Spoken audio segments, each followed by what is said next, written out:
sick. He is really, genuinely a sick person that somehow has been allowed into our system.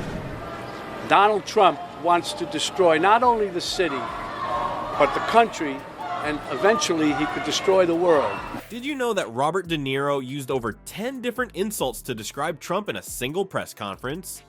Punk, he's a dog, he's a pig, he's a con, a bullshit artist, a mutt who doesn't know what he's talking about. That's more creative name-calling than a group of middle schoolers on Xbox Live.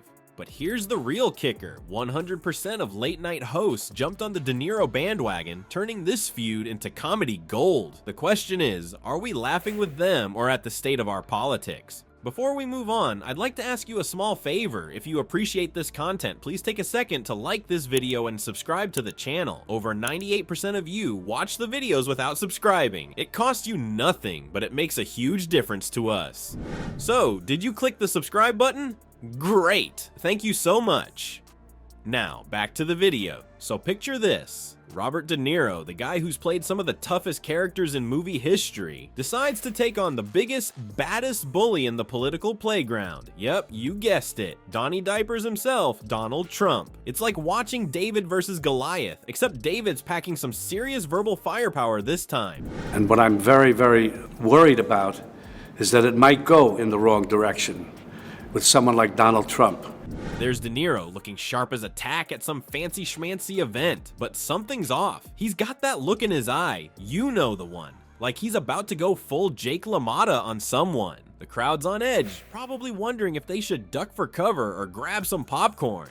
Then it happens. De Niro grabs the mic and everyone's holding their breath. Is he gonna thank his agent? Maybe share a touching story about his craft? Nope. Our boy Bobby decides it's time to lay into Trump like he's Joe Pesci in Goodfellas. And let me tell you, the words coming out of his mouth would make a sailor blush and a nun faint. It's like watching a verbal boxing match, and De Niro's throwing haymakers left and right. So what exactly did De Niro say that's got everyone's panties in a twist? Well, hold on to your hats, folks. He called Trump this fool, this bozo, who's ended up where he has. But wait, there's more. It makes me so angry that this country has gotten to this point, that this fool, this bozo, has wound up where he has. De Niro went on to declare Trump a national disaster and an embarrassment to this country. Ouch. That's gotta sting, right? But our tough-talking actor wasn't done yet. Oh no, he was just warming up. De Niro then dropped the mic with, "Down with this mother."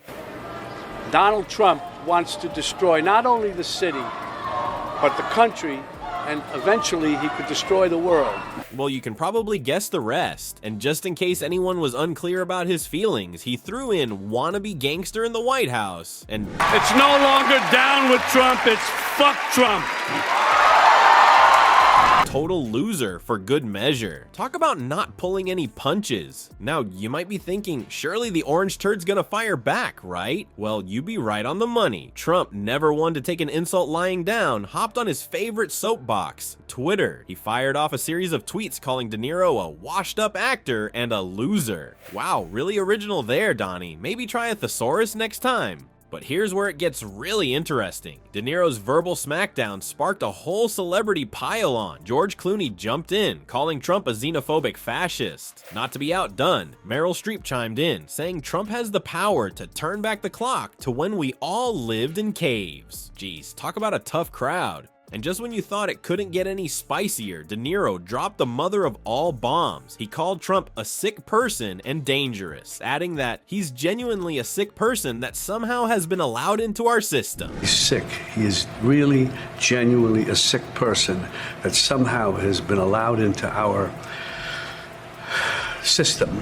Yikes! That's not just a diss, that's a full-on character assassination. Well, folks, you didn't think Trump was gonna take De Niro's verbal beatdown lying down, did you?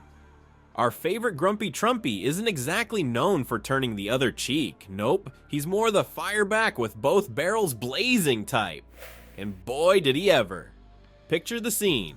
Trump perched on his golden throne, probably. Phone in hand, face redder than a MAGA hat left out in the sun. His tiny fingers are hovering over the Twitter app, ready to unleash a storm of nonsense that would make even the most seasoned politician cringe. And then it begins. The tweets start flying out faster than fake news on Facebook, each one more unhinged than the last. Trump's going full kindergarten on us, folks. He's calling De Niro a washed-up actor and a low IQ individual. Real mature, right?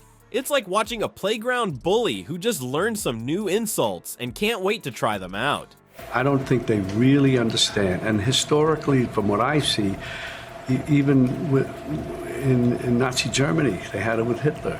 But wait, there's more. Trump, never one to miss an opportunity to toot his own horn, decides to throw in a jab at De Niro's acting skills. He tweets, maybe if he could remember his lines, he wouldn't need to attack me. Ouch, that's gotta hurt coming from the guy who brought us such cinematic masterpieces as Home Alone 2 and The Little Rascals. Meanwhile, the rest of Hollywood's jumping on the anti-Trump bandwagon faster than you can say "Kafefe."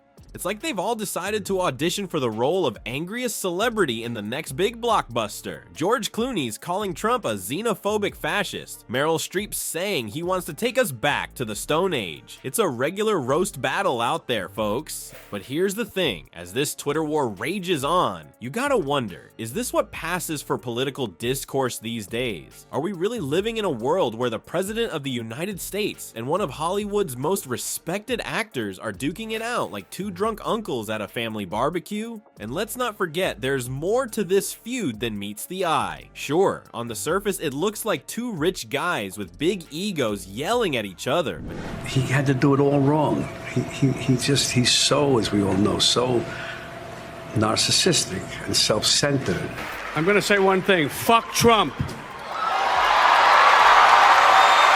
Dig a little deeper, and you might find some method to the madness. Could it be that De Niro's old-school verbal smackdowns are the kryptonite to Trump's social media superpowers? Who knew Goodfellas quotes could be so effective in modern politics?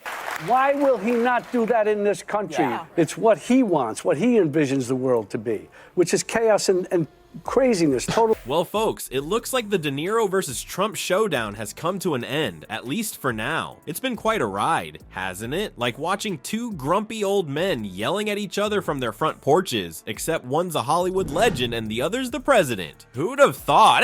But here's the thing, while it's been entertaining, it's got people wondering if this is really how we want our political discussions to go down. Are celebrity insults the new campaign speeches? Is Twitter the new debate stage? Next time you're at a family dinner and politics come up, just remember, it could be worse. Talks how he wants to punch people in the face. Well, I'd like to punch him in the face. You could be Robert De Niro trying to eat his soup while Trump tweets about him. Now that's a mental image. Stay tuned, folks. Who knows what celebrity politician feud we'll cover next? Maybe we'll see Meryl Streep taking on Biden. Now that would be something.